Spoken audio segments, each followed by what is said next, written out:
Hello, Milling's TV Fan. This is Milling po. Kamusta po kayo? Sana po ay nasa mabuti silang kalagayan at sana po ay magustuhan ninyo ang ating isi-share for today at wala pong iba kundi ang ating pagluluto. Yan po ang ating favorite na ampalaya. So, naibabad na po dapat natin ang ating ampalaya with salt at saka po pigain nila at ating pong igigisa with egg. So, hintayin po natin.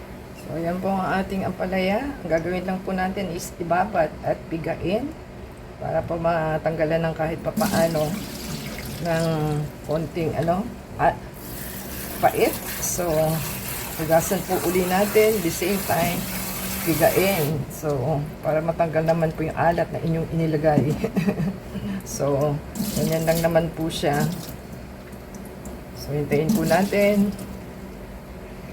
So, start na po tayo at lagyan natin ang ating kaldero, kawali. Yan po ang ating non-stick. So, try po nating igisa muna ang ating niluluto, pero kailangan po is mainit muna siya. Hintayin po natin. Yan, mainit na po siya. Ating igisa na po ang ating onion. Ano po ba inuuna ninyo? Onion o garlic? Comment down below po kung anong inuuna nila. So, depende naman po sa kanya-kanyang luto yan. Hintayin lang po natin. So, ilagay na po natin ang ating garlic. Mukhang kulang pa ating oil, ha? Hintayin lang po natin. Lagay na po natin ang ating kamatis. Mag-isa-isa na siya. Lagay lang po natin. Pwede na po natin ilagay yung 1/4 ng 1/4 na asin. Ayan.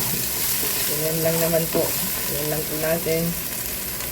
Ayan. Atin na po ilagay ang ating ampalaya. Ayan. Para po maluto na siya.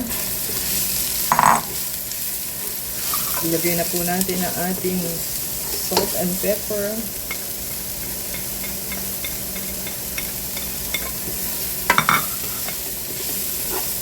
Ayan lang po natin. So, ayan. Pwede na po natin ilagay ang ating 2 eggs, na beaten egg, para po maluto na siya. Yan na po ang magiging sabaw ng ating masarap na ampalaya. So, tayo lang po natin at tayo po ay kailangan malutong ating egg at ang ating ampalaya. So, tayo lang po natin. Ayan na po ang itsura ng ating niluluto. So, okay na po ito. At mas masarap po yung medyo hindi lutong-luto. So, ayan na po ang ating nilulutong ampalaya.